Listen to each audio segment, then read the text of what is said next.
हमारी भारतीय है कि जैसा ही पति मिल गया जीवन भर उसके साथ निभा देना। इसलिए कयाधु ने परम आस्तिक होते हुए सबसे भयंकर नास्तिक हिरण्यकशिप के साथ सफलतापूर्वक निर्वाह किया है। लेकिन भगवान ने भी ये निश्चय किया है कि मैं तुम्हारे घर में ऐसा आस्तिक पैदा करूंगा जिससे तुम्हें विश्वास हो जाए ईश्वर की सत्ता का। और इसीलिए परिस्थिति ऐसी बनी। कयाधु ने रात में सेवा करते हुए पूछा, आप तो तपस्या करने के लिए असुरराज गए थे, आप लौट क्यों आए? असुरराज ने कहा कि एक तोता नारायण नारायण नारायण कह रहा था, इसलिए हमारी साधना में विक्षेप हुआ और हम छोड़ करके चले आए। कयाधु को बड़ा अच्छा लगा कि आज हमारे पतिदेव के मुंह से कम भगवान का नाम तो निकला। अपनी सेवा परिचर्या करते हुए बार बार प्रश्न करती है कयाधु, हमने नहीं सुना कि वो तोता क्या कह रहा था। तो फिर से असुरराज कहते थे वो तोता नारायण नारायण नारायण कह रहा था। और कई बार प्रश्न करने पर रात में कई बार 108 बार भगवान का नाम उच्चारण कराया। और उसी काल में गर्भ में प्रहलाद जी माँ के आए। संस्कारों का बड़ा महत्व होता है। माता और पिता के जो संस्कार होते हैं शिशु के अंदर वही आते हैं। और हमारे यहाँ इसलिए संस्कारों की व्यवस्था थी। जब संतान प्राप्त करना होता था तो भगवान को भी अनुष्ठान करना पड़ा। दशरथ जी को जरूरत हुई महान संतान के लिए तो अनुष्ठान करना पड़ा। और माँ के गर्भ में 9 महीने शिशु रहता है। उस काल में माँ जो सोचती है उसी से शिशु का मस्तिष्क बनता था। और माँ जो खाती है उसी से बालक का शरीर शिशु का शरीर बनता है।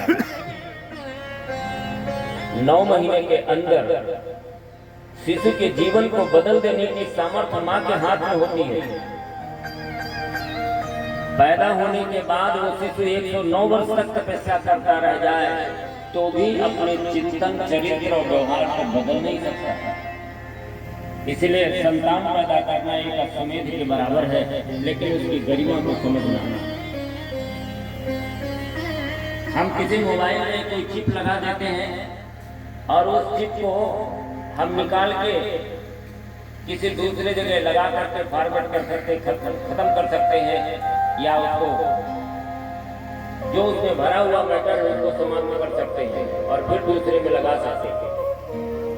लेकिन एक मोबाइल में नहीं लगा हो तो बाहर चिप में हम परिवर्तन नहीं कर सकते, किसी इंस्ट्रूमेंट में ही परिवर्तन करते हैं। ऐसे ही शिशु जन्म जन्मांतरों का संस्कार लेकर के माँ के गर्भ में आया है और माँ का गर्भ ही उपकरण है जिससे उसके चरित्र चिंतन और व्यवहार का निर्माण होगा। 9 महीने में जो निर्माण होगा वो 90 साल में भी निर्माण संभव नहीं है। और इसीलिए एक महान पुत्र पैदा करने के लिए परिस्थिति ऐसी बनी कि गर्भ काल में ही संस्कार हो गया। और जैसे असुरराज तपस्या करने के लिए फिर चले गए तो इंद्र ने कयाधु का हरण कर लिया, इसलिए कि इसका कोई संतान होगी तो वो हम देवताओं के लिए बड़ी कष्टकारी होगी, इसलिए पहले ही संतान होते ही मार डाले। नारी की हत्या, बाल हत्या, किसी ब्राह्मण की हत्या, ये सब महापातकों की श्रेणी में आती है। इसलिए कयाधु को मार नहीं सकते थे तो हरण कर लिया कि जब बच्चा पैदा होगा तो बच्चे को मार दो।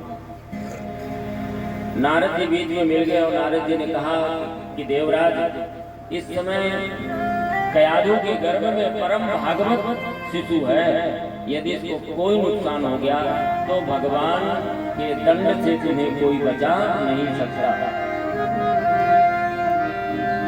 इसलिए इंद्र ने नारद जी के पास ही कयाधु को छोड़ दिया और नारद जी अपने आश्रम में लेके आए और आश्रम की दिनचर्या में रखा गया को ठीक टाइम पे जगना, ठीक टाइम पे सोना, ठीक टाइम पे भोजन करना, ठीक टाइम पे सत्संग करना, पूरे आश्रम की दिनचर्या में रखा, जिसके कारण से कयाधु के गर्भ में पलने वाला जो पुत्र था वो परम भागवत हो गया और असुर राज इधर मंदराचल पर्वत पे जाकर के कठोर तपस्या कर रहे हैं। ओम ब्रह्मदेवाय नमः। ओम ब्रह्मदेवाय नमः। ओम ब्रह्मदेवाय नमः। और ब्रह्मा जी शीघ्र प्रसन्न होने वाले देवता हैं, इसलिए सतयुग में ब्रह्मा जी की ही पूजा होती थी। असुर जितने भी होते थे वो ब्रह्मा जी की ही उपासना करते थे और ब्रह्मा जी शीघ्र प्रकट हो गए। और तब तक ऐसी तपस्या तो देवता और मनुष्य नहीं कर सकते जो दैत्य करते थे। इसलिए विवश होकर के भगवान को भी अपनी शक्तियां देनी पड़ती थी। और ब्रह्मा जी ने कहा कि मांगो। कमंडल का जल जैसे डाला वैसे ही असुरराज स्वस्थ होकर खड़े हो गए और ब्रह्मा जी को देखा तो ब्रह्मा जी की प्रार्थना करने लगे। ओम अनंता व्यक्त रूपेण येदं खिलं ततं जिज्ञाति युक्ता तस्मै भगवते नमः। हे ब्रह्मदेव, यदि आप मेरे ऊपर प्रसन्न हैं तो आप हमको अमरत्व का वरदान दीजिए। अधिकार में नहीं है, यदि अमरता का वरदान चाहिए तो इसके लिए भगवान नारायण या जगदम्बा या भगवान भोलेनाथ ही हैं जो अमरता का वरदान दे सकते हैं। माँ जगदम्बा शारदा ने तो अभी कलयुग में भी आल्हा को अमरता का वरदान दिया है। जो मैहर में शारदा देवी की सबसे पहले पूजा आज भी आल्हा करता है। दूसरा कोई वरदान जो चाहते हो मांगो। तब असुरनाग ने अपनी बुद्धि कौशल का उपयोग करके ब्रह्मा जी से अमरता जैसा ही वरदान मांगा। अनंता व्यक्त रूपेण येदं खिलं ततं चिदीक्षाति युक्ताय तस्मै भगवते नमः। तस्मै भगवते नमः। न भूमो नाम्बरे मृत्युर्न नरैर्न मृगैरपि। न मेरी मृत्यु भूमि पर हो, न आकाश में हो, न ऊपर हो, न नीचे हो, न अस्त्र से हो, न शस्त्र से हो, न किसी नक्षत्र में हो, न किसी महीने में हो, और यहाँ तक कि ब्रह्मा जी की बनाई हुई सृष्टि में किसी से भी न हो। भगवान ब्रह्मा जी ने कहा तथास्तु। और ये वरदान अमरता जैसा प्राप्त करके असुरराज और भी अहंकारी हो गया। अहंकारी व्यक्ति ईश्वर को नहीं मानता, भोगी व्यक्ति ईश्वर को नहीं मानता। और उसने कहा इस समय सबसे बड़ा ईश्वर मैं ही। सारी शक्तियां हमारे में केंद्रित हैं, ऐसा अपने आप का उद्घोष कर दिया। धर्म कर्म संस्कृति मानवता सबके विरुद्ध आचरण प्रस्तुत करने लगा।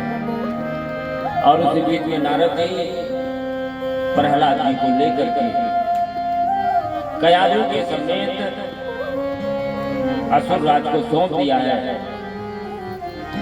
और एक दिन प्रहलाद जी असुर राज के चरणों में दंडवत प्रणाम करते हैं। असुर राज ने अपनी गोदी में उठा लिया और कहा कि पुत्र कोई अच्छी बात सुनाओ। जैसे हम बच्चों को कहते हैं कोई महामृत्युंजय मंत्र सुनाओ, गायत्री मंत्र सुनाओ, और यदि बच्चा सुना देता है तो हमें बड़ी प्रसन्नता होती है।